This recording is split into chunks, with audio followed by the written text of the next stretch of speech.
Welcome back. Thank you for joining us. Now, we'd like to ask Mr. Phua, if the law has been good all these years, why do you need to change it? Well, that's the thing. The law has not been. So the fact remained just now was that violent crime was increasing while EO was actually in place. I think the issue that has been raised by Datuk Tun is a pertinent issue, the criminal justice system.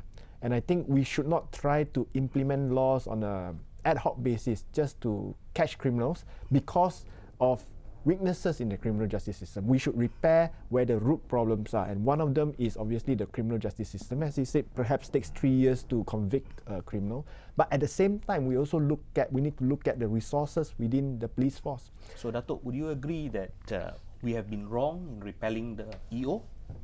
Well, honestly, I say yes. I disagree with the abolishment of the EO. As a layperson, what do you think, Arvin? I think there's another aspect we need to look at, the psychological warfare against criminals. For me to commit a crime, I must be bold enough to carry it out. But if I have something hanging over my head, I know that I have possibility of being taken in under EO, or maybe even thrown into Simpang Renggam, or maybe even thrown to another state. Or beaten to death. Or beaten to death, yes. In the lockups. Yes. Then that's a deterrent. I would think twice before committing a crime. So it's a very important point to consider. I think the YB got a little emotional about the beaten to death part. I mean, death in police custody is a different topic. No, what I'm saying is that if you take that line of argument where you can arrest a person without a basis as a deterrent, okay, then anything can be a deterrent, including the threat of being beaten up to death in a police station. So my point wasn't about the death in custody. My point was that such things cannot be used as a deterrent. The deterrent has to be an effective police force able to charge criminals and bring them and send them to jail. That has to be the deterrent. I know the opposition has always disagreed with this. How do you think that the opposition can make a difference in contributing in crime prevention in this country, particularly in addressing a new law? Yeah, I think with regards, we don't need a new law in this case. We need a more effective police force. We actually have enough police officers.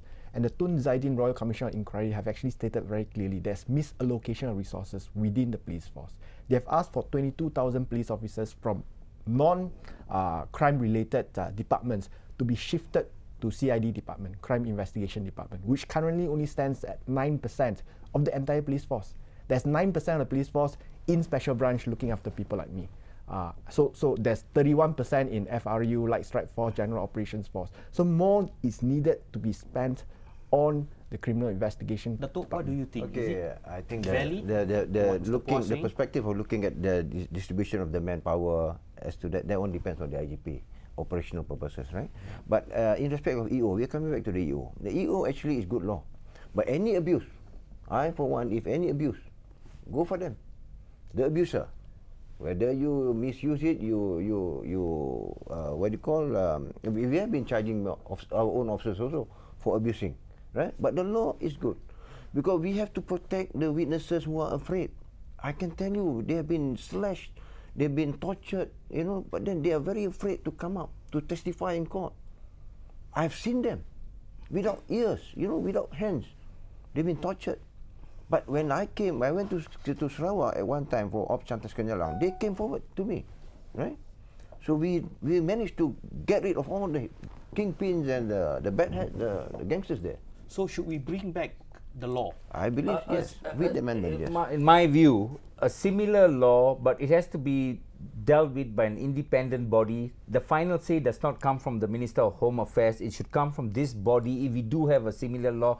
And another thing, some of the critiques of it, including Mr. Phua, instead of calling for experts to study, and the Minister of Home Affairs says he's inviting all to discuss about it, I don't think it's only experts who should contribute the view. We should have all people from all walks of life involved in making a decision to reintroduce a similar law, so that there's active participant by all walks. Experts have their own views. Experts may want to be, proposing certain aspects of laws that is favorable to their ideals, ideology. So the best is if the minister is truly, serious about getting the input of all, it should not only come from lawyers and MPs and criminologists and senior police.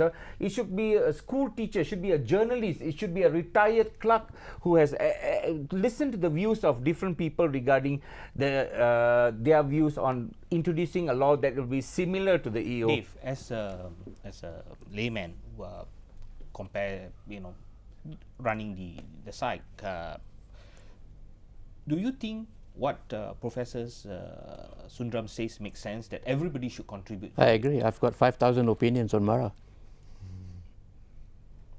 Mr. Phua? No, I think everyone should be consulted, but we should not let go or neglect the fact that we all want laws where every single criminal can get thrown in jail immediately, except when someone close to us, we know that they are innocent, the same law was used to throw them in, and that's when we object. So Datuk? I think this needs to be taken into consideration. I agree. Probably the new law or whatever, you should consult as many as possible. But then again, you have to look what is actually required for the safety, come back to the defense of the Malaysia and public order. But do you think that if we need a new law, must we look back into EO, studies some of the clauses that existed there, and the elements there, use it? Yeah, we can also look at other countries, like RICO Act in US, Canada, in how they handle Those are for mafia. terrorists. Yeah, no. RICO is for organized, syndicated crime. Do you agree with me, Mr. Phua, that we should look into some of the clauses in EO and reintroduce it as it was? Not clauses that allows for detention without trial. What say you, Dave? I think we need to look at the bigger picture. To me, if a few people have to suffer for the greater good, we're all for it. To the layman, you can talk figures until the cows come home. We don't care. We want to be safe now. You care unless your own son gets punished and sent to Simpang Renggam for a crime he did not Maybe commit. with all due respect, I can say the same thing for you. But I'm just curious, with the opposition always against the new law, why the opposition has not been championing the cause for this, to fight that against for those who have been arrested under EO, saying that they have not been given enough justice? I think our lawyers have been doing all this case all these years. I think Kapil Singh is famous for challenging habeas corpus for a lot of these laws. So I think that's a very unfair statement. But so why don't you go on a campaign? For example, like certain campaign that we have been campaigning until the EO was abolished. We have been campaigning for it to be abolished. So we supported the call for the EO to be abolished, and we also support the call to strengthen the police officers, because we want the police to be professional. We want the police to be good. We want to support them with higher pay. We want to support them to fight crime, which is their single most important role. So that's our role. We are campaigning for them to be restructured. As he said, it's the IGP's prerogative to restructure the police force. And clearly, we do not have enough police officers on the streets. I think at the end of the day, it still comes back to what extent, as Malaysians, each and every one of us are willing to give up some of our liberty to live in an environment that is safe, peaceful, and that we do not have to think about being a victim of crime every time we step out of the house. Prof, yes. Looking at the crime rate now that has been going on, why people are actually blaming it on those who have been detained under EO? I think it's misconstrued. Yeah, like I said, our studies are continuous. I cannot reveal the figures yet because we need longitudinal data. But the preliminary trend shows that X amount of these violent crimes are committed by those who have been released from EO. And I think you have a former chief police officer who has reaffirmed that not all crimes committed by EOs detained. Yeah, not all crimes. You see, but the bigger crime, if you say crime, serious crimes, the most contributor crime is property crime. Contributor, yeah. So in this case, why do we need to? These are habitual, repeat offenders like robberies, housebreaking. Using parang dash into restaurants, people's houses openly. These group very daring. Yeah. And Eddie, if there was a similar law, and I agree, the MP, they arrest a mud rampage because he's stolen 6 bikes over the last 10 months, and you call him a hardcore offender, I would be the first critic to criticize the police if they did that. We are referring to those involved in gangland activities, slashing people, robbing people, hijacking, in the involvement in the distribution of drugs, extortion. Okay, gentlemen, I guess we have to cut short here. I think we can conclude here. There is a need of some kind of preventive law to deal with the hardcore criminals, but I guess everybody have to sit down now, from politicians, criminologists, maybe perhaps former police officers, to sit down and even rope in laymen, and to discuss a new law that we should have to deal with this escalating crime. Thank you, gentlemen. Thank you.